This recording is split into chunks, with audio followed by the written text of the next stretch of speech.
cuando queráis. Bueno, buenos días a todos. Es un gusto encontrarnos a través de este sistema que tenemos, que es la manera de encuentro que tenemos ahora. Estuvimos charlando con Carles y con Joan, que pertenecen al Hospital San Juan de Dios de Barcelona, la semana pasada, interesados por este tema que es el COVID y la experiencia de ellos, siendo que nosotros recién vamos a empezar y ellos ya tienen un gran aprendizaje acerca del tema y hablando un poco de las cardiopatías.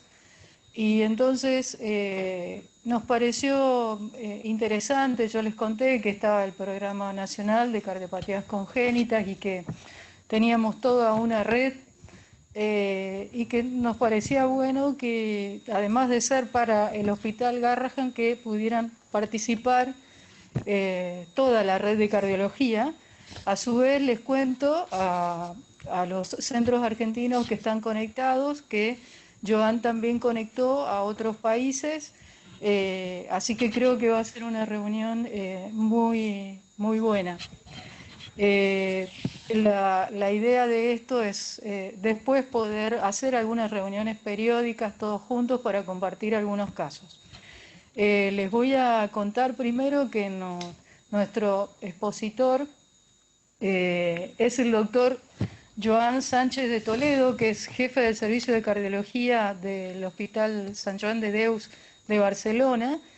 Él es cardiólogo intensivista cardíaco de Pittsburgh y además tiene un gran recorrido en su carrera, licenciado en medicina de la Universidad de Barcelona, doctor en medicina también de la Universidad Autónoma de Barcelona, especialista en pediatría, especialista en cardiología pediátrica de la Sociedad Española de Cardiología Pediátrica, especialista en cuidados intensivos pediátricos que lo ha hecho en Pittsburgh, igual que cuidados intensivos cardiológicos. Además es profesor asistente de la Critical Care Medicine de la Universidad de Pittsburgh, chairman en el grupo de trabajo de cuidados intensivos cardiovasculares de la Asociación Europea de Cardiología Pediátrica y miembro del grupo de cuidados intensivos cardíacos de la Sociedad Europea y de Cuidados Intensivos Pediátricos y Neonatales. Él actualmente está en el servicio de cardiología del Hospital San Juan de Dios y coordina actividades con Pittsburgh. Así que bueno, este es nuestro gran invitado y él amablemente se ofreció a mostrar toda la experiencia que ellos tienen. Ahora la dinámica va a ser así. Yo ahora muestro 5 diapositivas para que nuestros amigos españoles vean cómo estamos nosotros y que tenemos pocos casos y cómo estamos comenzando con esto. Y después el doctor Toledo, Joan, nos va a contar su experiencia y va a haber también tiempo para preguntas que a la audiencia tenga y que quiera hacerle. Así que ahora empiezo con esto para no atrasarnos con el horario. En la Argentina la situación actual es que tenemos los 9.280 casos. De esos casos fallecieron 303 pacientes. Como ven, todavía tenemos un 11% de casos que el contagio son casos importados, un 44% que son contactos estrechos de los casos confirmados y un 31% que son casos de circulación. La edad promedio de los contagiados son 39 años y se están realizando más o menos, ahora sabemos tienen que aumentar los test, 2.394 test por millón de habitantes. Vamos en ascenso en la curva, como ya vamos a ver otra diapositiva. Ayer tuvimos el récord de contagiados, 475 nuevos casos. Lo que ven acá es la curva desde cuando empezamos con los primeros casos, que fue en marzo. Esto es una información que da el Ministerio de Salud y es hasta mediados de mayo. Ahí pueden ver en las columnas, los naranjas son los contagios asintomáticos, en gris tenemos los pacientes recuperados y en lila son los fallecidos. Obviamente que a medida que va incrementando el número de casos, también la mortalidad aumenta. Siguiente. En este otro slide es solo para graficarles cómo es la distribución de edades que estamos teniendo acá en la Argentina, y pueden ver que entre la columna 1 y la columna 2 es de 0 a 19 años y hay un poco más de 500 casos, y sí se puede ver que la edad promedio, como les dije antes, de los contagiados es de 39 años. Este slide es porque nosotros ya empezamos el periodo, ya estamos en otoño y empezamos ya la época invernal de los virus respiratorios, y es el mix de virus y cómo están distribuidos en este momento. Y si podemos observar, abajo están las edades y podemos observar que hasta los 5 años hay mucho adenovirus y parainfluenza, no hay impacto del COVID, y a partir de los 15 años sí el impacto es mucho mayor, y ya después las siguientes columnas son los adultos, que es prácticamente todo COVID. Si hablamos de nuestro hospital, en particular el Hospital Garrahan, hemos tenido 14 casos solamente, de los cuales 5 casos no eran pacientes nuestros, vinieron por primera vez y con fiebre, y como la mamá, se hicieron los hisopados, y como la mamá también estaba contagiada, fueron derivados a hospitales de adultos que tienen pediatría, ya que el nuestro es solo pediátrico. Y están internados 8 pacientes, tenemos solamente uno en terapia intensiva, y es un paciente con mucha comorbilidad porque es una FQP, así que bueno, es el paciente grave que tenemos. En el siguiente slide les puse de un hospital que es privado, pero que tiene un departamento de pediatría que maneja gran cantidad de casos. Y en ese hospital los testeados fueron 90, de los cuales solamente 7 pacientes fueron positivos, de los cuales solo 2 fueron sintomáticos, 2 fue un hallazgo prequirúrgico porque por norma se hace el hisopado en el prequirúrgico, y 3 pacientes se internaron, pero que están en cuidados moderados, no son pacientes graves. Así que nada, amigos de España y Joan, como ven, son muy poquitos los casos que tenemos y bueno, recién comenzamos con esto. Así que, Joan, tenés abierta tu exposición.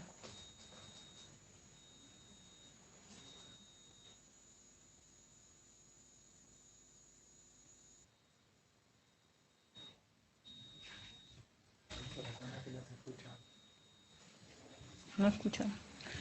Joan, espera un minuto porque no escuchamos. ¿Puedes activar tu micro, Joan? Ahora ya está. Gracias. Muchas gracias, Carlos. Gracias, Alejandra. Es un placer estar con todos vosotros y poder compartir nuestra experiencia en estos próximos 45 minutos. Intentaré ser breve, hacer un resumen de nuestra experiencia y después abrir un turno de preguntas, que creo que es lo que va a enriquecer más la presentación. Por favor, confirmar que se vea bien la pantalla. Se ve bien, Joan, la puedes poner en eso. Perfecto. Vale, perfecto. Si os parece, empezamos. Genial. Lo que vamos a hacer es hacer un poco el resumen de la historia que ha vivido un cardiólogo pediatra español en un hospital pediátrico dentro de esta crisis mundial. Una crisis mundial que ha puesto muchísimas cosas en evidencia y que ha sacado lo peor de la gente y lo mejor, ¿verdad? Y entre las cosas buenas que ha sacado es una comunicación global, multidisciplinar e intercultural. Y de hecho, una de las consecuencias son estos seminarios que creo que nos enriquecen a todos, compartir experiencia a nivel mundial. Este mapa, que yo creo que ya habéis visto, es actualizado a día de hoy, es el número de casos por países distribuidos a nivel mundial y como veis, en el centro del huracán se mantiene España. España, al igual que Italia, eran conocidos como destinos turísticos, el tapeo, los toros y otras cosas, y ahora, desgraciadamente, estamos en el centro de la pandemia y somos protagonistas desafortunados de la pandemia. Los casos de nuestro país han sido alarmantes. Más de 200.000 casos infectados, más de 100.000 hospitalizados, casi 30.000 fallecidos. Y ahora lo vemos en perspectiva. En el centro tenéis el mapa de España con azul intenso las regiones que han sido más afectadas, como veis la Comunidad de Madrid, Castilla y Cataluña, donde está Barcelona, como epicentros de la pandemia. Y como veis, una pandemia que afortunadamente ha cogido una ola y se está ya desplazando de nuestro país. Estamos en desescalada, están disminuyendo el número de casos, están disminuyendo, pero si os fijáis, Alejandra, has comentado que teníais 430 casos nuevos, nosotros ayer teníamos 430 casos detectados, o sea que todos los números son relativos, ¿verdad? Lo que sí que es verdad es que el número de fallecidos ha bajado de forma drástica y eso ha permitido pues, al gobierno levantar el desconfinamiento y en esas fases estamos valorando si realmente va a aparecer una segunda ola o realmente el virus ha pasado.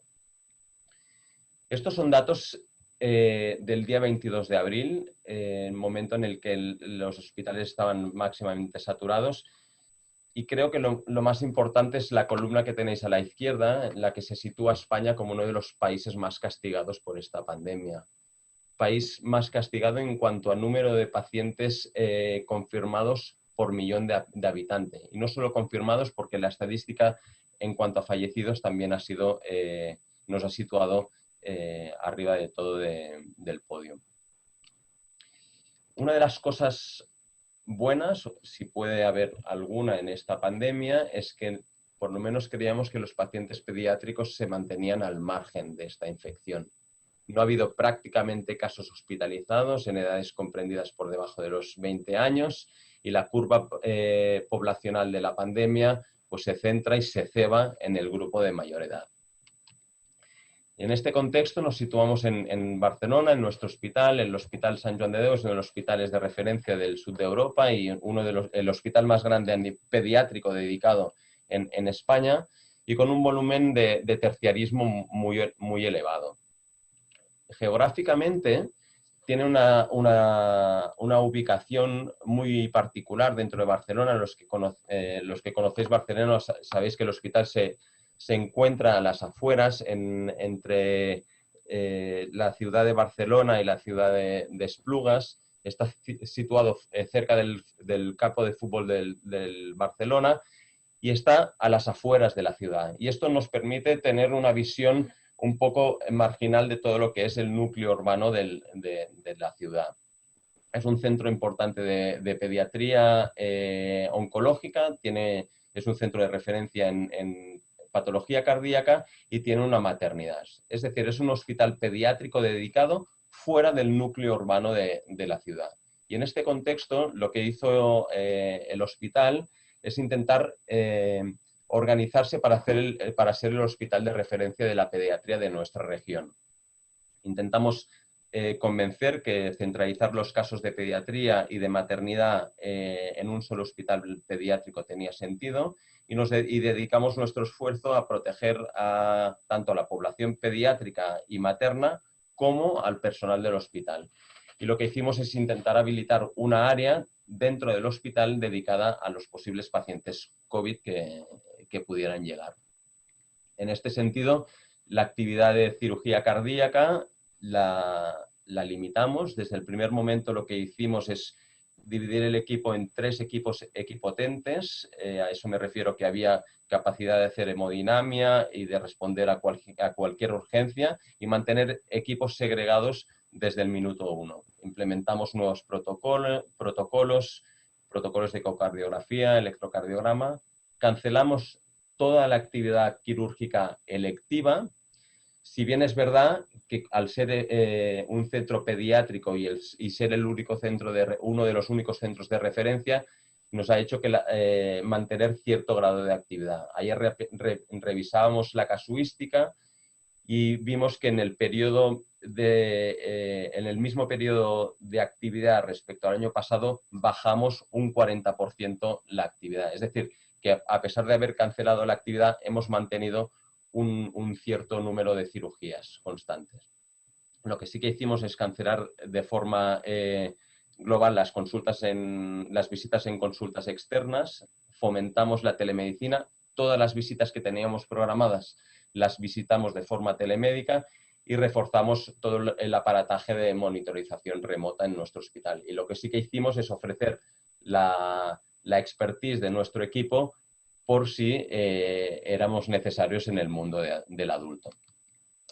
La verdad es que por cuestiones que ahora quizás no vienen al caso, por problemas de políticos, por qué no decirlo, y también por la baja incidencia que al principio la enfermedad tuvo en el paciente pediátrico, nos encontramos en la mitad de la pandemia, en el día 7 de abril, con un hospital pediátrico vacío, 15 camas de UCI vacías, y con la sensación del equipo de pediatría y del equipo de cardiología de estar en medio de la batalla, en medio de la tormenta, jugando en el parque infantil. Entonces, la decisión en ese momento del hospital fue la de abrirse a adultos jóvenes, habilitar un espacio en la UCI para adultos jóvenes y una planta materna de COVID dentro del hospital.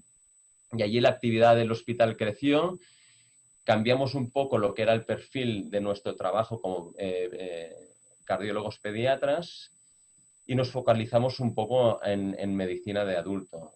Digo esto porque en realidad no hemos tenido hasta el momento ningún paciente con cardiopatía congénita que haya sido hospitalizado por COVID en nuestro hospital, y al principio lo que hicimos es pues dar soporte al paciente pluripatológico adulto ingresado en la UCI. Lo que hicimos es implementar las medidas de monitorización a distancia, control remoto tanto de la telemetría como del electro, intentar restringir al máximo los protocolos de ecocardiografía del paciente COVID adulto. Restringimos las indicaciones y hicimos un protocolo relativamente rápido de adquisición de imágenes para poder interpretar rápido la patología que salía. Este es, a modo de ejemplo, un paciente que ingresó la doctora Sarquella Brugada, es el primer paciente que ingresó con COVID positivo en el hospital, un paciente de 16 años con un síndrome febril que desenmascaró un patrón de Brugada, y el paciente fue ingresado en el hospital para monitorización sin tener ninguna implicación clínica y fue dado de alta sin ningún problema.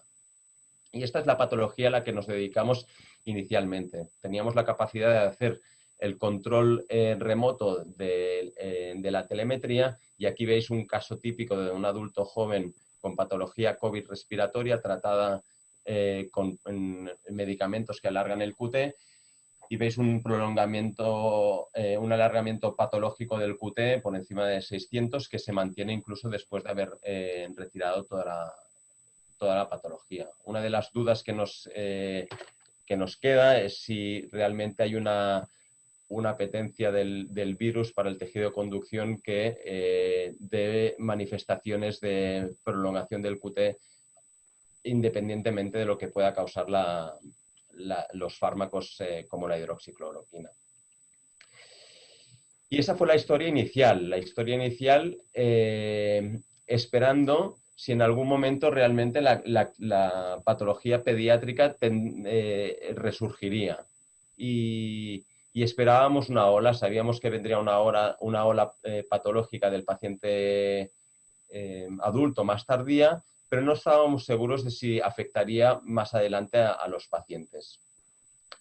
Y aproximadamente a mediados de abril, el día 16 de abril, empezamos a ver casos distintos. Este es un caso de una enfermedad de Kawasaki en un paciente pediátrico, en un lactante de 4 meses, que debutó con un cuadro típico de Kawasaki con una dilatación de las coronarias muy, muy severa. Aparte de esto, vimos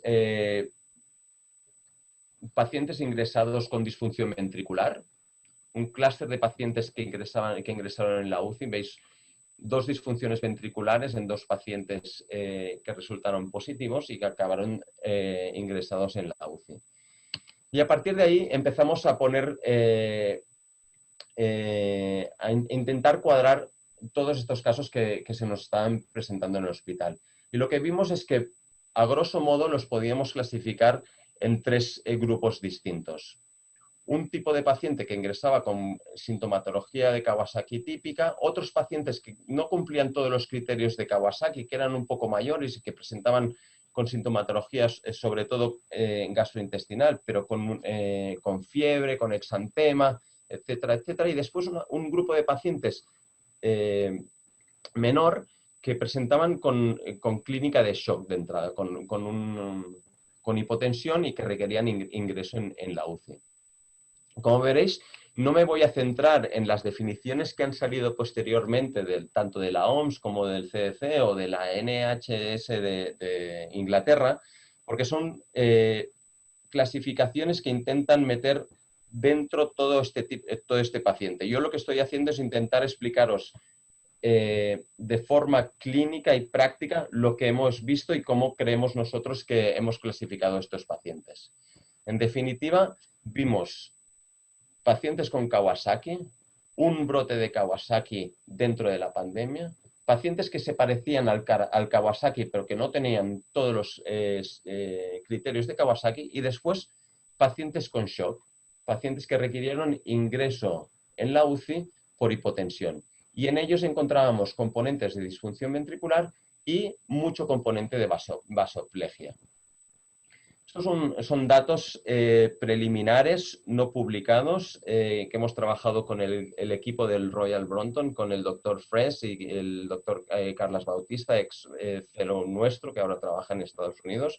Y es un survey que vamos a intentar publicar en los próximos días, en el que hemos recogido información de 140 pacientes y pedimos a la gente que clasificara en estos 3 grupos. Y no ha habido ningún problema para que estos 140 pacientes hayan sido clasificados en estos 3 grupos distintos. Es decir, que lo que vemos nosotros en España, lo han visto también en Inglaterra, lo han visto en Estados Unidos y lo han visto en otras partes del mundo. En este survey han participado algún centro latinoamericano, a pesar de que todavía no hay muchos casos descritos. Y ahora me centraré en lo que es la casuística de nuestro hospital, una casuística que ha recogido la doctora Paula Randane, que es fellow de cardiología nuestra, argentina, con lo cual pues estoy muy orgulloso de poder compartir con ella la experiencia del Kawasaki con todos vosotros. Mira, nosotros tenemos hasta este momento recogidos 17 pacientes. Es una población relativamente pequeña, insignificante si queréis, en medio de esta pandemia, pero son más casos de los que habíamos visto nunca en los últimos años de Kawasaki, ¿verdad? Tenemos 4 casos típicos de Kawasaki, 9 casos de lo que hemos catalogado como Kawasaki-like y 4 casos de shock cardiogénico. Veis que en los casos de Kawasaki solo un paciente fue positivo por PCR y un solo paciente fue positivo para IgG.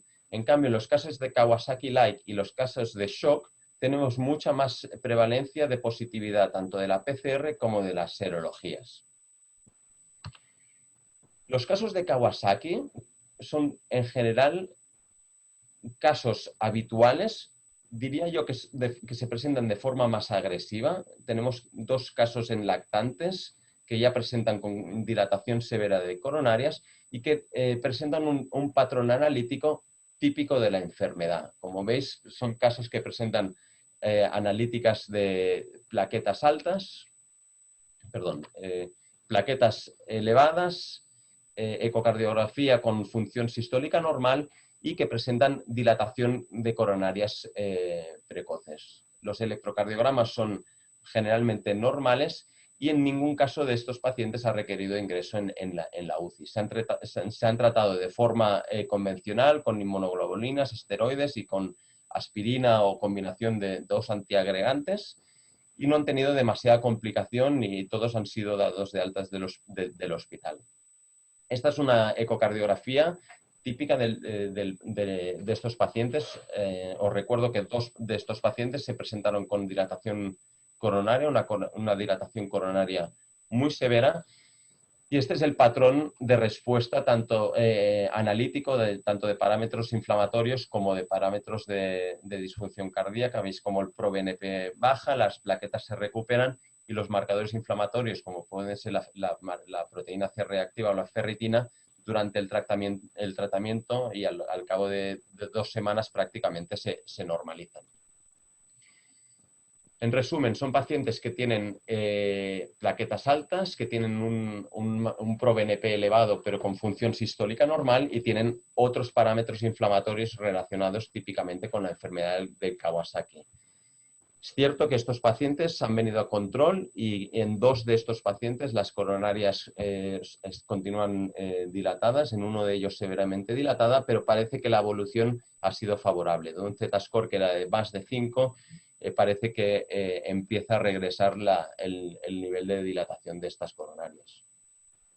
El otro grupo de pacientes que os comentaba es el paciente que se parece al Kawasaki. No es un Kawasaki porque no cumple todos los criterios, son pacientes típicamente un poco más mayores que los del grupo anterior y presentan una sintomatología en la que predomina el dolor abdominal, la diarrea y el dolor de cabeza. Presenta un exantema parecido al del Kawasaki, con más o menos inyección conjuntival, con unas constantes clínicas aceptables que no han hecho que requieran ingreso en la unidad de cuidados intensivos y una ecocardiografía igual, con función sistólica normal y en estos casos las coronarias han sido normales.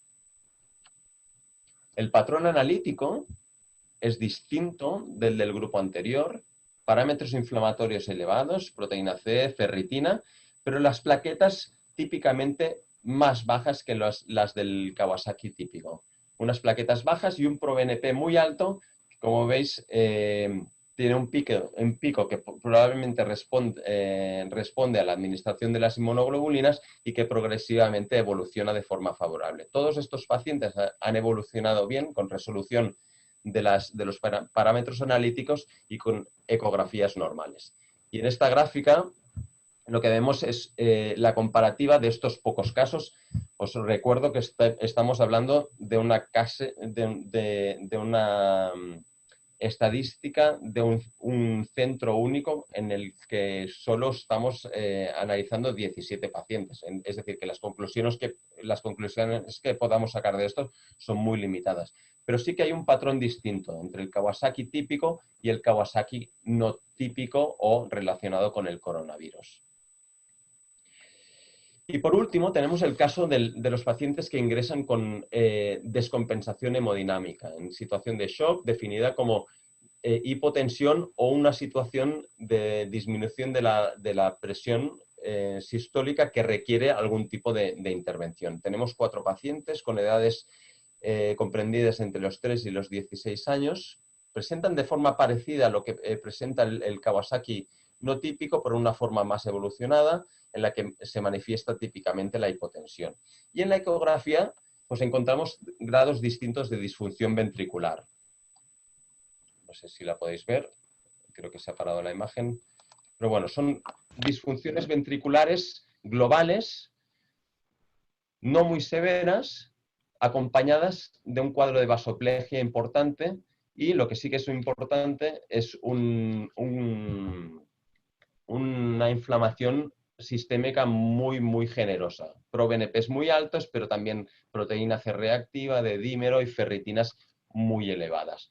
Y curiosamente con una respuesta extraordinaria, por lo menos en los casos que hemos tenido nosotros, a lo que es a la administración de inmunoglobulina endovenosa. Es característico de estos pacientes el hecho de que la placa de tórax es relativamente normal y no tienen patología pulmonar asociada. Y de hecho en los casos descritos tanto en Inglaterra como en Estados Unidos, la mayoría de estos pacientes se manejan con necesidad de neotrópico pero sin necesidad de intubación. Es decir, que estamos viendo una manifestación de la COVID muy distinta de lo que es la primera oleada con sintomatología y síndrome respiratorio. Si os fijáis, esta es una ecocardiografía de control realizada al alta a uno de los pacientes que ingresó en la UCI por clínica de shock, que tenía una primera ecografía normal y que ahora al alta vemos un patrón de inflamación o de hiperrefringencia en todo el trayecto de la coronaria. Es decir, que estamos delante de una enfermedad que está provocando vasculitis generalizada y que se pone de manifiesto en las coronarias de este paciente. En definitiva, lo que nosotros hemos visto, que probablemente se puede incluir dentro de la clasificación mundial del síndrome pediátrico multiinflamatorio asociado a la COVID, es una manifestación en 3 espectros de enfermedad distinto. Un espectro de enfermedad que podríamos decir que se parece mucho al Kawasaki típico, típicamente en pacientes jóvenes. Una forma de expresión que le hemos llamado parecida al Kawasaki, que no es un Kawasaki típico, pero que se parece, que nos recuerda al Kawasaki. Y después un espectro más severo que lo hemos denominado shock o corona shock, que son pacientes, muchos de ellos que presentan sintomatología parecida al Kawasaki, pero típicamente requieren ingreso en la UCI por hipotensión, con una mezcla de vasoplegia y de disfunción ventricular no muy bien definida. Esto es lo que os quería contar. Quiero agradecer especialmente a Paula, a la doctora Randane, por la ayuda en la recogida de datos y sobre todo al equipo de cardiología por su paciencia y colaboración tanto emocional como profesional durante toda esta crisis. No es fácil estar 2 meses trabajando sectorizados. Todo el mundo ha respondido muy bien, hemos sacado adelante todo el trabajo. Nos hemos reinventado y yo creo que no ha habido implicaciones, por lo menos a nivel asistenciales importantes. Yo no sé si a nivel mental y emocional tendremos un impacto importante, pero lo que es verdad es que hemos continuado con el trabajo y estoy muy agradecido a todo el equipo. Y eso es todo lo que os quería contar. Gracias.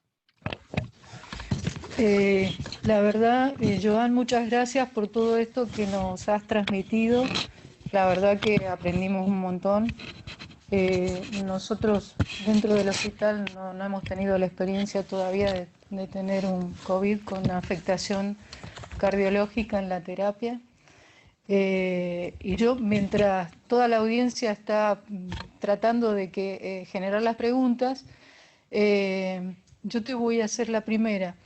Digamos, ¿ustedes tienen algún tipo de protocolo de estudio de estos pacientes en cuanto a, más allá del ProBNP, tipos de enzima, seguimiento electrocardiográfico, ecocardiográfico? ¿Algún protocolo que ya hayan desarrollado? Sí, gracias, Alejandra. Mira, la verdad es que hemos ido evolucionando en esta crisis. Desde una primera fase en la que fuimos extremadamente restrictivos e intentábamos no hacer ninguna ecografía más allá de la estrictamente necesaria. Y a medida que hemos ido aprendiendo tanto de la transmisibilidad del virus como de la afectación cardíaca que tenían nuestros pacientes, pues hemos ido entrando más a ver a los pacientes, haciendo análisis más exhaustivos. Al final lo que estamos haciendo es estudiar a estos pacientes como estudiábamos a los Kawasaki. Si bien es verdad que hemos ampliado el perfil analítico y hemos añadido pues, de forma rutinaria ProBNP, troponinas y todos los marcadores inflamatorios, proteína C reactiva, ferritina y de dímero. En todos estos pacientes los tratamos de forma analítica como si fueran un Kawasaki. Y ahora estamos haciendo ecocardiografía al ingreso, estamos haciendo ecocardiografía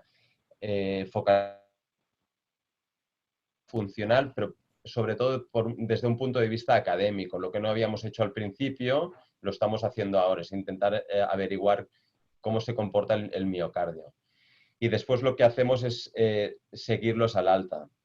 Los seguimos a las 2 semanas del alta y si la ecografía a las 2 semanas es normal, pues de momento no los volvemos a seguir. Si no es normal a las 2 semanas, seguimos el protocolo del Kawasaki y las vemos cada 4 semanas.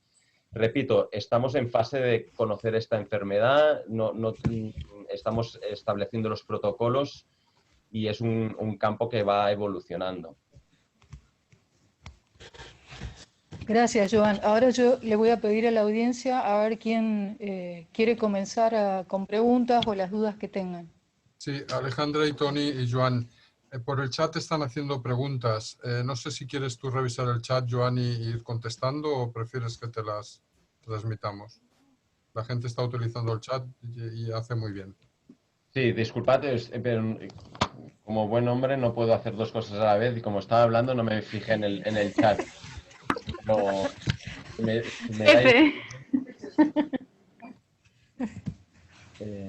Bueno, te preguntan, Joan, muchas gracias, te dan las gracias por la presentación y quería saber cuál es la respuesta a la inmunoglobulina en los 3 síndromes. Sí, no os he presentado los datos de tratamiento a propósito porque todavía no ha sido protocolizado y los 17 pacientes se han tratado no de forma homogénea, pero la sensación que nos da es que la respuesta a la inmunoglobulina ha sido muy buena en todos aquellos a los que se ha administrado. Ha disminuido la respuesta inflamatoria y el comportamiento clínico ha sido muy bueno. No hemos tenido ningún paciente que haya fallecido y todos los pacientes han sido dados de alta. También te preguntan si se realizaron test previos al realizar las cirugías cardiovasculares. Sí.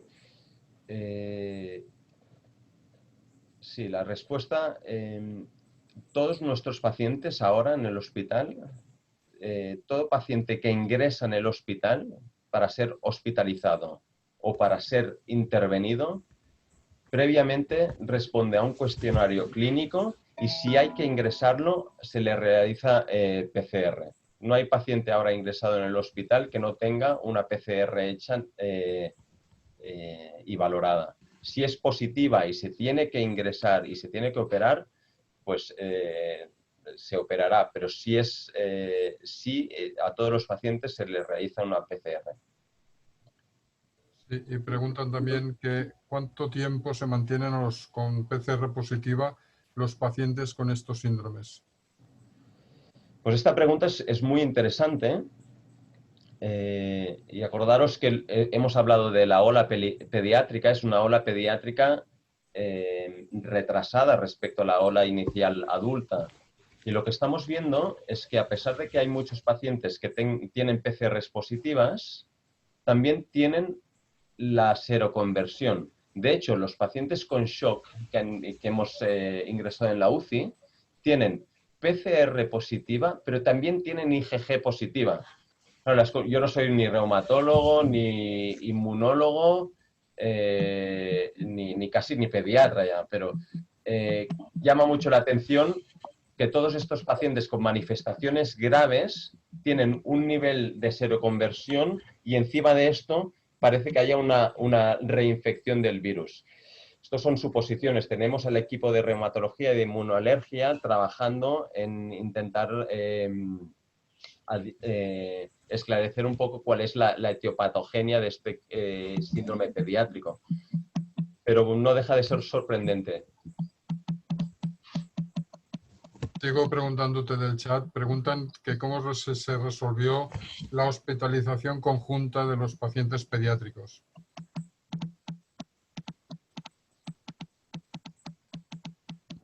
No sé si entiendo muy bien la pregunta.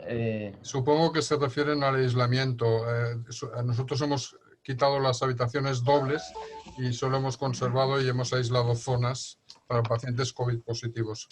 Por ahí.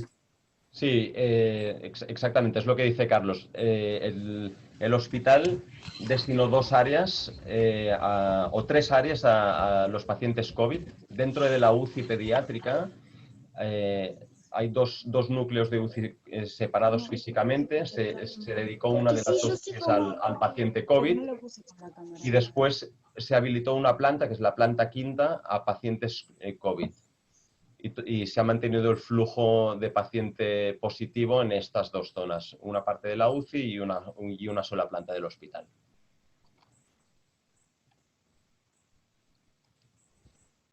No sé si alguien quiere hacer alguna pregunta a voz o sigo transmitiendo preguntas que hay en el chat.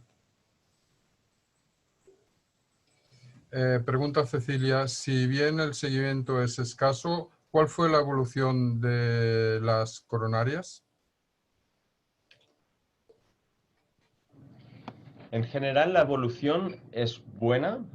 Ha habido buena respuesta. Los dos casos de dilatación coronaria más severa parece que están evolucionando de forma favorable. Lo que sí que es verdad que he comentado en las sesiones que uno de los pacientes con shock cardiogénico que inicialmente catalogamos de coronarias normales, la ecografía de control demuestra una dilatación, una ectasia global de coronarias.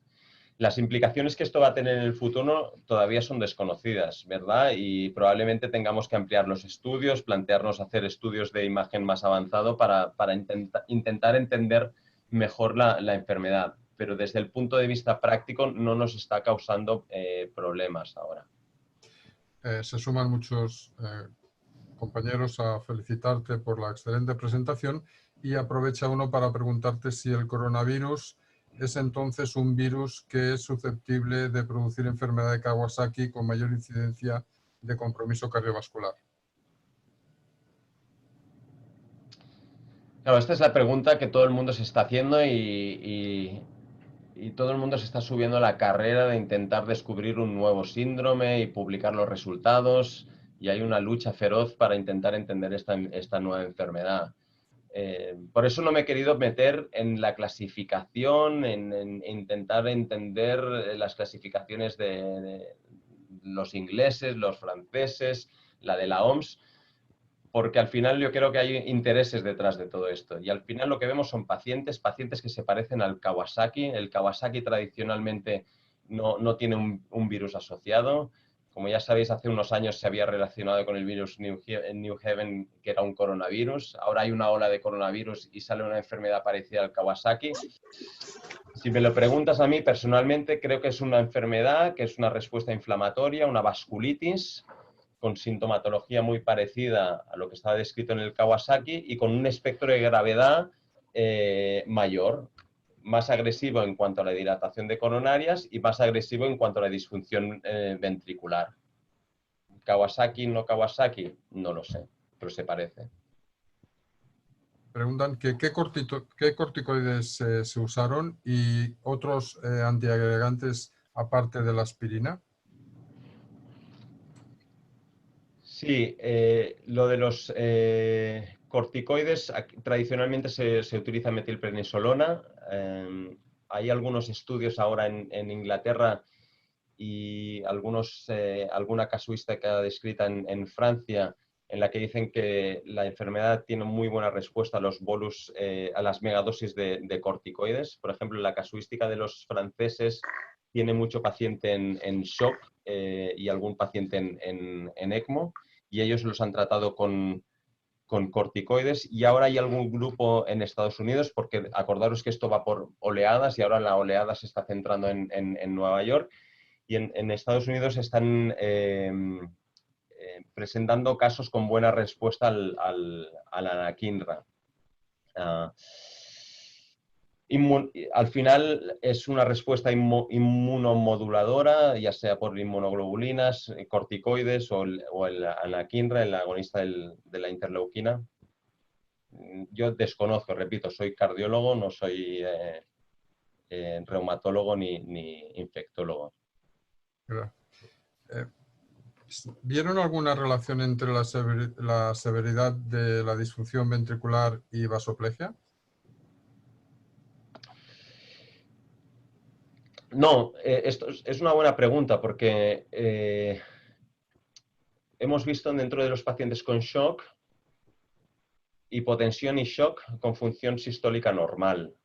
Por eso he puesto en la gráfica que los pacientes que ingresan por shock, en la mayoría tienen un grado de disfunción ventricular. Por ejemplo, en la casuística tanto del Reino Unido como de Estados Unidos, los pacientes con shock tienen mayoritariamente disfunción ventricular, pero en la nuestra, que son 4 casos, de los cuales uno fue al principio de todo y tenemos poca información, y los otros 3 son más recientes, no tiene una disfunción ventricular muy severa y lo que predomina es la vasoplegia, el cuadro de respuesta inflamatorio con vasodilatación. Oye, a ver, yo no soy cardiólogo, no sé si te haré bien la pregunta. ¿Hay experiencia de uso de inhibidores de la ECA2 en el tratamiento de COVID-19, dado que el virus entra por el receptor de ECA2? Yo no tengo ni idea. Han salido publicaciones, ¿verdad? Creo que salió no sé si fue un Lancet inicialmente que vinculaba los receptores de angiotensina con la entrada del virus en la célula. Lo que yo os puedo decir es que ninguno de nuestros pacientes con cardiopatía congénita que están en tratamiento con IECAS hemos tenido problemas. Es que, ya os repito, ni tan solo hemos tenido un solo ingreso por COVID positivo en ninguno de los pacientes con cardiopatía congénita. Si se encontró prolongación de QT en pacientes relacionados con la medicación acitromicina y hidroxicloroquina o sin tratamiento. Sí, esto es una buena pregunta, no lo he comentado. De los 3 pacientes que tenemos con shock, los 3 tienen patrones de electro anormales con ritmos de escape o ritmos idioventriculares y algunos con cierto alargamiento del QT. La sensación que nos da es que es un virus que tiene apetencia por el sistema de conducción. También se ha descrito en la serie de Estados Unidos ahora bloqueo auriculoventricular como si fuera una carditis de Lyme. Sí, nos da la sensación que pueda tener cierta apetencia por el tejido de conducción. Nos preguntan cuánto tiempo antes hacemos la PCR a los pacientes quirúrgicos. Creo que son 48 horas, ¿no, Joan? Sí, mínimo 48 horas, correcto. Bien. En los pacientes estudiados se ha podido correlacionar con la historia de la enfermedad en fases. Me refiero a la fase de replicación o a la tormenta citoquímica. ¿Estas manifestaciones tuvieron alguna relación con el tiempo de evolución de la enfermedad? Estas preguntas es de nota. Lo que estamos viendo es una enfermedad por inmunomodulación, me da la sensación. Es una respuesta inflamatoria exagerada a la exposición a un virus. Si después sobre esta respuesta inflamatoria hay una segunda exposición al virus o no, todavía no lo sabemos. Repito, los 3 pacientes últimos con shock que hemos tenido tienen serologías positivas y encima tienen la PCR positiva. Es un dato sorprendente. Creo que hace poquito tiempo y que tenemos esta enfermedad y nos haría falta mucho más para saber más de ella, ¿no? Y poquitos casos. Preguntan desde Chile, ¿se han tenido que dar inmunoglobulina por segunda vez a algún paciente? En nuestra casuística, que yo sepa, no. En Inglaterra, sí. Y ahora los protocolos, lo que pasa es que el protocolo de resistencia a la inmunoglobulina en algunos centros ya pasa directamente a medicamentos como el anakinra. Bueno, nosotros en nuestros casos no han sido refractarios. De todas formas, está Paula, yo creo, conectada, que me puede corregir, que a lo mejor me lo invento. ¿Paula? Hola, Hola. Usamos en 4 pacientes requirieron segunda dosis de inmunoglobulina, o sea, persistieron con fiebre después de la primera dosis, hicimos segunda dosis y ahí bien, pero ninguno requirieron anakinra, ninguno. Muchas gracias, Paula. ¿Todos los pacientes tenían test positivo para el COVID-19? No, no. Tenemos un 70 y algo % de positividad. Los primeros pacientes, de la primera serie de pacientes, tenemos 3 que no son positivos y no tenemos estudios serológicos de ellos, con lo cual, por eso hemos puesto enfermedad relacionada con la pandemia, ¿no? Son una clínica de Kawasaki compatible dentro del episodio de pandemia, pero sí que es verdad que no tenemos estudios serológicos en alguno de los primeros pacientes. Buenos días. Hola. Hola, buen día. Buen día. El doctor Weinstein del Hospital de Niños de Buenos Aires, que dirijo un grupo de estudio y tratamiento e investigación de enfermedad de Kawasaki en Buenos Aires. Encantado de escucharlo. Recién me pude conectar por problemas de conectividad.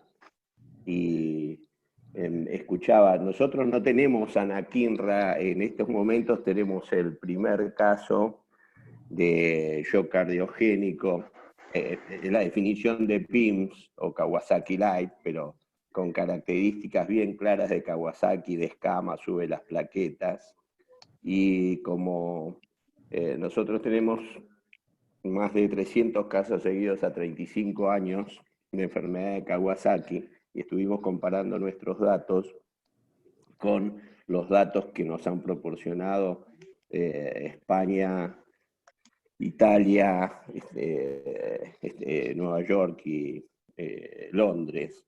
Y obviamente sí, en nuestra serie, como decía la doctora, la resistencia es solo un 10% y un 1% de miocarditis severa expresada como shock, que ha requerido corticoides. Usamos muy rara vez el infliximab, a diferencia de lo que la doctora Tremoulet, por ejemplo, en San Diego, tienen una tendencia a usar más rápidamente los biológicos, sobre todo los anti-TNF. En este paciente en particular que les cuento, usamos tocilizumab, que es el anti-IL-6, porque no tenemos disponible anakinra. Y lo que hemos visto, como han visto ustedes, que son, digamos, comparando la serie anterior de estos 300 pacientes con lo que muestra, es que son chicos más grandes y que todos presentan como característica esa la linfopenia. Y le pregunto, el COVID creo que expresa el Kawasaki, hay un problema semántico, es decir, si es PIMS, Kawasaki, Kawasaki Light, pero la comunidad médica, los médicos de atención primaria y demás ven un síndrome que se llama Kawasaki, y en este momento confundir con otro sería un poquito difícil. Pusimos una alerta que todo Kawasaki debería ser estudiado como COVID, y todo COVID en niños que presente síntomas debería estar atento a la posibilidad de una enfermedad grave. Y les preguntaba, yo creo que el COVID, como ha mostrado en adultos, expresa el fenotipo que probablemente sea un fenotipo afroamericano y sajón, no un fenotipo oriental, porque no han mostrado, las series de China, Japón no han mostrado enfermedad de Kawasaki teniendo una prevalencia 100, a veces hasta 1000 veces mayor en las épocas epidémicas. Y al producir la linfopenia, la desregulación del CD8 es tan importante que la inflamación persiste y da esta miocarditis terrible. No sé qué, por ahí me perdí la mitad, es una pena, pero bueno, estas cosas suceden cuando... No. Y les pregunto, ¿cuál es la utilidad que ustedes le ven al péptido natriurético, que para nosotros es un marcador muy importante para tomar decisiones en estos chicos? Sí, perdona, Joan. Eduardo, no se preocupe, la presentación se ha grabado y estará disponible seguro Sí, que... te agradezco, Fábregas. Adelante, Joan. Sí, muchas gracias. Sí, tiene toda la razón. Lo que he intentado decir en mi charla es que estábamos delante de una enfermedad que se parece al Kawasaki y he intentado huir de las clasificaciones que se están lanzando, porque al final tenemos que ser prácticos, ¿verdad? E intentar responder cosas prácticas. Respecto al marcador, el ProBNP, los datos de los que dispongo del estudio que hemos hecho en colaboración con Inglaterra, Estados Unidos, es que el ProBNP es un marcador bueno de estratificación del riesgo de ingreso a la unidad de cuidados intensivos. Si bien es verdad que hay muchos pacientes con clínica de Kawasaki típico, con ProBNPs elevados, con ecografía estrictamente normal. Pero cuando cogemos todo el grupo, toda la casuística, más de 140 casos, el ProBNP se comporta como un buen marcador predictivo de ingreso a la unidad de cuidados intensivos. Sí, gracias, Eduardo. Nos ha pasado lo mismo a nosotros. El ProBNP está elevado en el Kawasaki, pero está mucho más, pero no en los chicos febriles no Kawasaki. Hemos hecho sobre 40 casos comparados. Los chicos no febriles no Kawasaki tienen ProBNP normal. Los chicos Kawasaki clásico, típico o incompleto tienen ProBNP elevado, y los que tienen compromiso coronario tienen elevado entre el doble, con un intervalo de confianza muy importante, mucho más elevado. Y como es un predictor de fallo de bomba inminente que se ha utilizado en las unidades de cuidados intensivos y coronarias de adultos, sí hemos visto que en los chicos, en ese 1% que son los más y parecidos a estos casos, ProBNP de hasta 25.000, todo, y que bajan rápidamente cuando han tenido ecografías y miocarditis severas. Para nosotros, la verdad, es el primer marcador que hemos encontrado en Kawasaki en forma útil para el tratamiento, porque las troponinas, en fin, o la procalcitonina dan resultados aleatorios. Gracias, Eduardo. Tony y Alejandra, vosotros sois los anfitriones y ya nos diréis, hay algunas preguntas más en el chat, pero no me gustaría robar si vosotros tenéis también alguna desde la sala. ¿Alguna pregunta, chicos? No, que Carles continúa, porque me parece que está bueno que la gente que tiene tantas dudas pregunte. Perfecto. Porque nosotros tenemos el mismo miedo que ustedes, como contaba Joan, cuando comenzaron esto, así que está abierto a la audiencia. Genial. Nos preguntan que no ha quedado claro, Joan, si los 13 pacientes de CAWA resultaron positivos al COVID-19.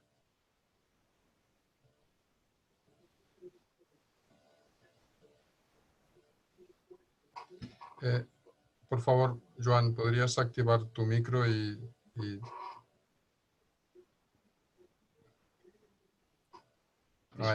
Disculpa, me había despistado.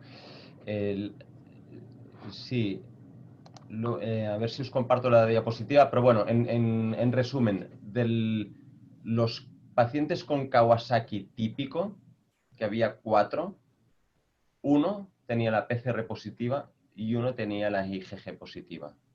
De los 9 pacientes con Kawasaki-like, hay 4 con IgG con PCR positiva y 4 con IgG positiva.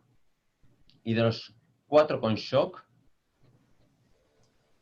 3 de 4 son PCR positiva y 3 son IgG positiva.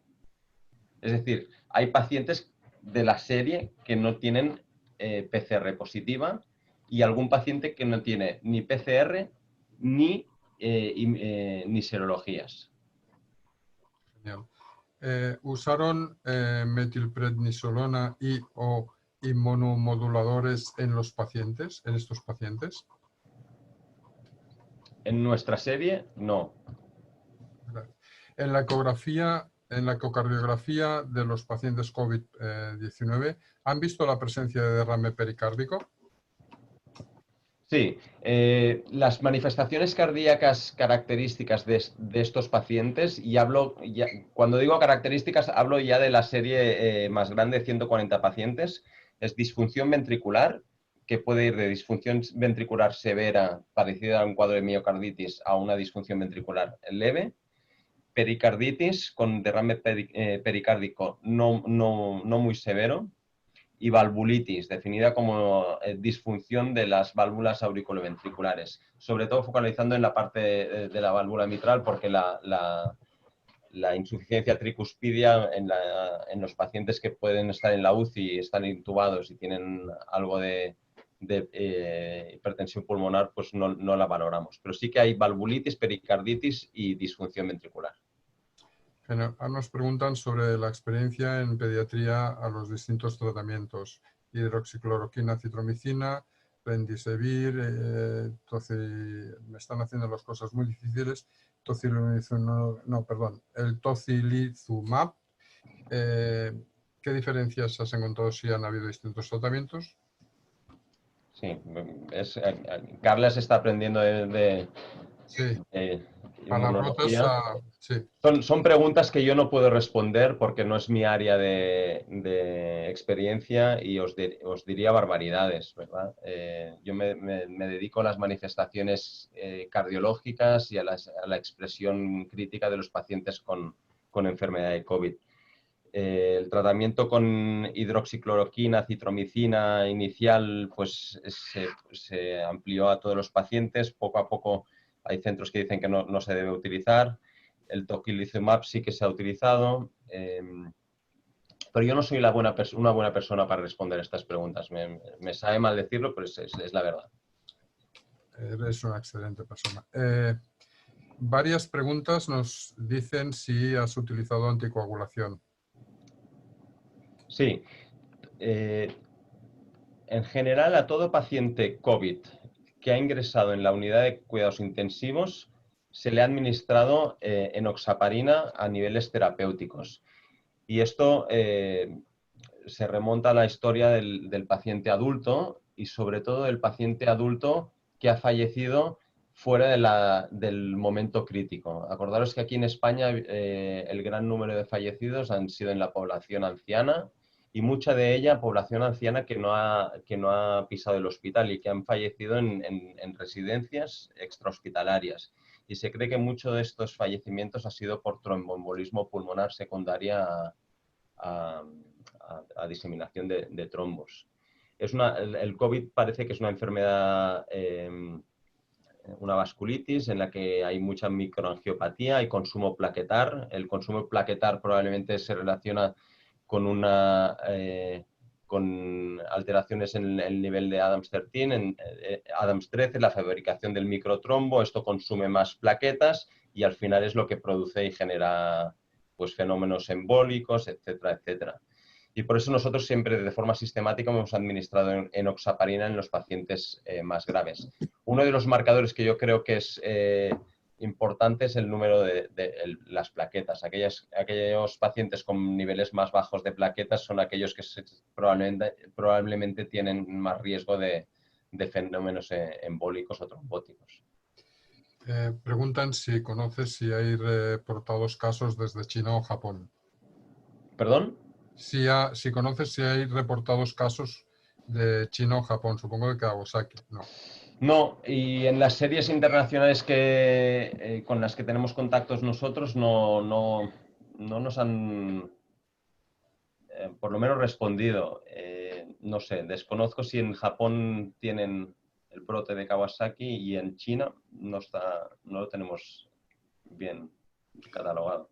Hay varias preguntas más que has respondido por el tema de coagulación, y nos preguntan desde Colombia: ¿a todo paciente con sospecha de compromiso cardíaco COVID se le realiza PCR y las pruebas rápidas, o solo realizan la prueba rápida IgG y IgM en los que resultaron con PCR negativa?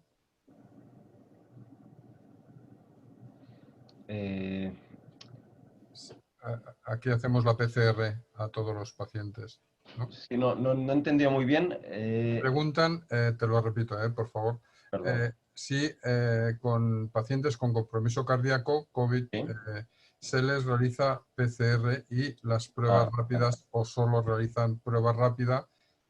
sí, ahora todo paciente con manifestación y PCR positiva se le hace un test de ELISA.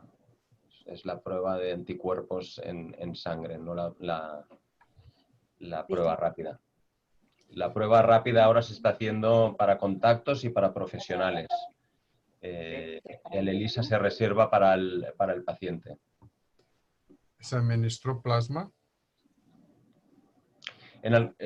Si la administración de plasma en el paciente crítico es parte del tratamiento, personalmente creo que en estos pacientes con shock y trombocitopenia se comportan de forma parecida a lo que es al síndrome denominado trombocitopenia asociado a fallo multiorgánico, que es un síndrome de disfunción multiorgánica asociada a la formación de placa de trombo plaquetar, que consume factor 13 de Adams y que responde muy bien a la administración de plasma. Pero bueno, estos son teorías, hipótesis que ahora no vienen al caso. Pero yo creo que la administración de plasma en el paciente crítico está justificado. Felicitaros, Tony y Alejandra, a todos por la organización. También hay muchos comentarios, y a Joan por la disertación. Y nos preguntan si tuvieron pacientes que previamente habían dado positivos y posteriormente volvieron a reinfectarse. Dentro de la casuística pediátrica no. Sí que tenemos pacientes que clínicamente hubiera parecido que habían tenido la enfermedad y que después han resultado positivos en una segunda manifestación. Y repito, los pacientes con shock que tenemos con IgG positiva y con PCR positiva, que sugeriría una segunda exposición. Preguntan que a cuántos días posteriores a comenzar el cuadro se le pasa a la inmunoglobulina. En los pacientes críticos, al ingreso en la UCI, cuando el paciente está estabilizado, se administra la inmunoglobulina, y en los pacientes con Kawasaki también, una vez están en planta, están clínicamente estables, se administra la inmunoglobulina, no se demora la administración. Preguntan a qué se adjudica la ausencia de patrón típico en la radiografía de tórax. Bueno, la manifestación pediátrica de esta segunda oleada no es una manifestación respiratoria. Los pacientes no ingresan por dificultad respiratoria, con lo cual las radiografías de tórax, pues los que tienen disfunción ventricular, pueden tener líneas de Kerley, pueden tener un poco de edema, pero no tienen patología respiratoria clásica relacionada con la enfermedad de COVID. Es una enfermedad distinta, es una forma de manifestación de COVID distinta. Nos preguntan que en general, ¿en qué momento usaron los corticoides junto con la inmunoglobulina o después? ¿Se lo utilizaron conjuntamente o lo utilizaron una después de la otra? Desafortunadamente, estas preguntas yo no soy la persona adecuada. Forma parte del tratamiento estándar, inmunoglobulina y corticoides. No se ha hecho de forma estandarizada a todos los pacientes de la serie. Por eso estamos recogiendo también el survey internacional para ver cómo lo han hecho otros centros. La conclusión que sacamos de hablar con otros centros es que responden muy bien a la inmunoglobulina y responden bien a los corticoides. De aquí a decir que todos estos pacientes tienen que recibir inmunoglobulinas, pues hay que ser muy cauto, ¿verdad? Porque si decimos que todos los pacientes con sospecha de enfermedad de Kawasaki, y asumiendo que tenemos muchos en la comunidad que no están viniendo al hospital, necesitan inmunoglobulina, pues vamos a desabastecer el mundo de inmunoglobulina en un periquete. Desde Argentina nos preguntan con respecto al seguimiento de los pacientes con cardiopatías congénitas por consultorio externo, ¿cómo se manejaron con el seguimiento? los turnos, teniendo en cuenta los meses difíciles y el confinamiento? Muchas gracias. ¿Cómo realizasteis la consulta externa? Sí. A ver, la consulta externa la hemos limitado presencialmente a aquellos casos que no pueden esperar. Y hemos pasado a hacer consulta telemática de todos los pacientes. Hemos priorizado los pacientes con otra patología, por ejemplo, los pacientes oncológicos que necesitan ser valorados pre y post tratamiento, pacientes con cardiopatía congénita descompensada, con insuficiencia cardíaca descompensada que necesitan seguimiento.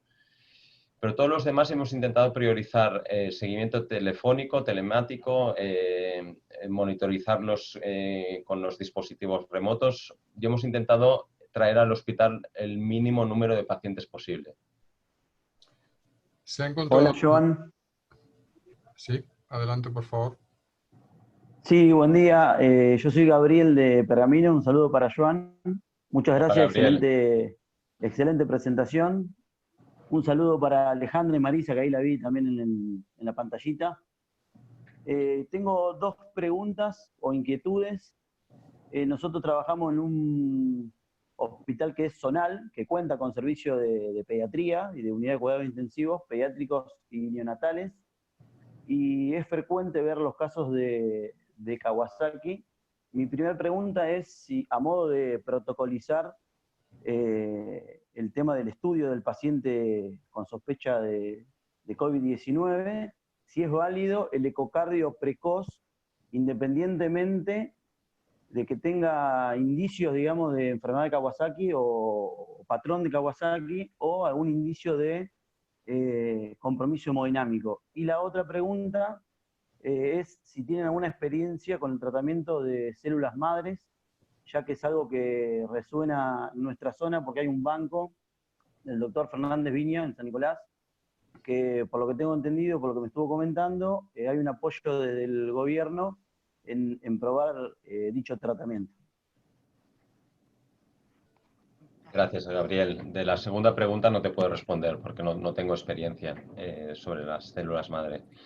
Y de la pregunta relacionada con la ecocardiografía, pues te diré que hemos cambiado. Inicialmente fuimos muy restrictivos, intentábamos no hacer ecografías y ahora te diría que debemos hacer ecografías, pues por una razón, porque tenemos pacientes con ProBNPs muy altos que tienen la ecografía normal y pacientes con ProBNPs muy altos que tienen disfunción cardíaca. Supongo que estos pacientes ahora ameritan un control ecocardiográfico para saber exactamente cuál es el estado de la función ventricular y cuál es el estado de las coronarias. ¿Lo tienes que hacer al ingreso? ¿Lo puedes hacer durante el ingreso? Pues no sé, esto depende del protocolo interno de cada día, de cada centro. Pero lo que sí que creo que tenemos que hacer es controlarlos en algún momento. Y sobre todo controlarlos al alta.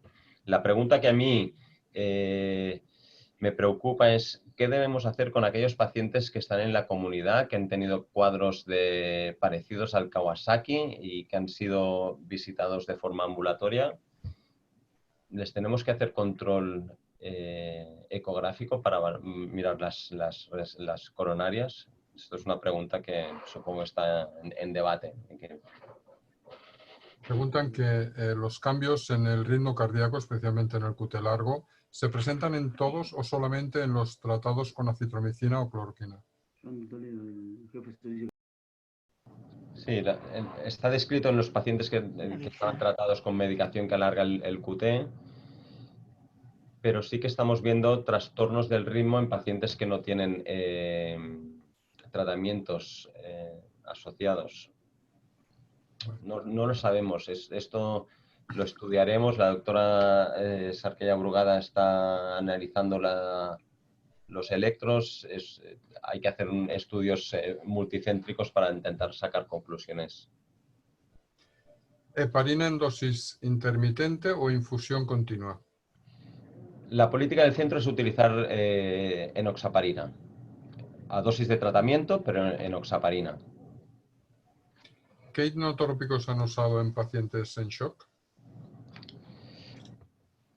Depende, inotrópicos y sobre todo depende de si había mucha vasoplegia o no. En los que hay mucha vasoplegia se ha combinado noradrenalina con adrenalina y dopamina, y en otros se ha manejado solo con adrenalina. Pero lo que ha predominado en la mayoría de los casos que han ingresado es la vasoplegia, y muchos necesitan noradrenalina para compensar la vasoplegia, aparte del inotrópico. Bueno, ahora hay algunas preguntas ya que se repiten. Alejandra y Tony, no sé si queréis que las sigamos comentando, porque son variaciones sobre las respuestas que ya ha dado Joan.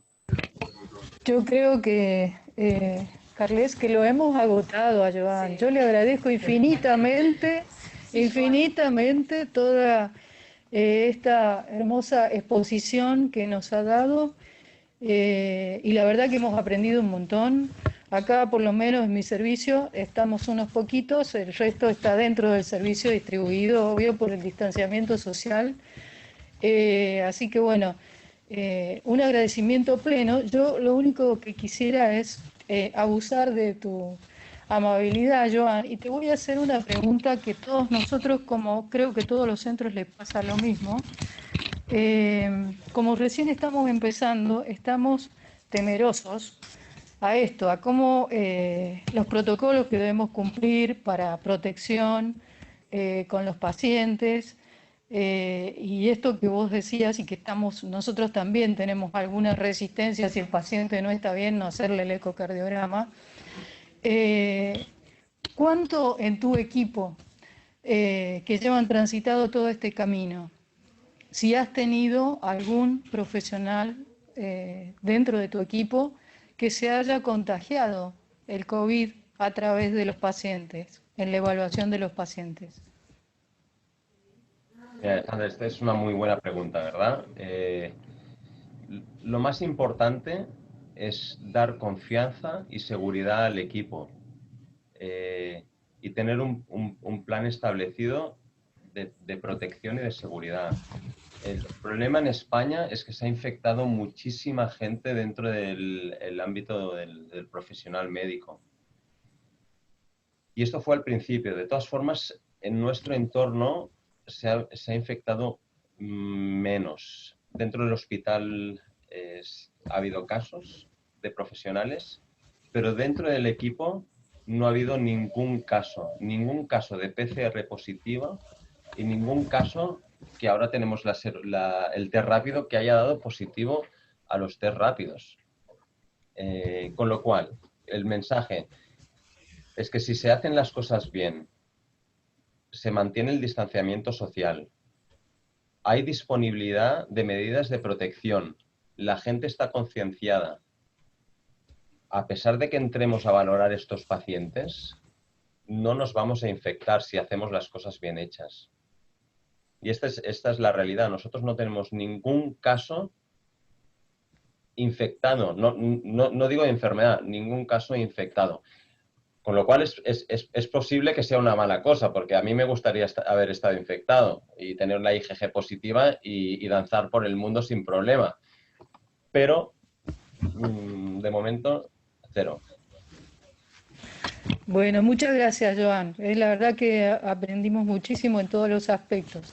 Así que un agradecimiento profundo, y también a toda la audiencia que se conectó. Lo que hemos charlado con Carles y con Joan es que vamos a tratar de hacer reuniones mensuales, así que seguramente los estaremos invitando a todos los que se han conectado y que están dentro de la red. Así que bueno, de mi parte, muchas gracias, un gran saludo, agradecimiento a Carles que hizo posible esto, y también al doctor Guillermo Chantada, que es oncólogo nuestro acá, pero lo tenemos compartido con el San Juan de Dios, y que fue un poco el nexo. Así que muchas gracias para todos. Muchísimas gracias a todos por la confianza, un placer. Gracias, gracias.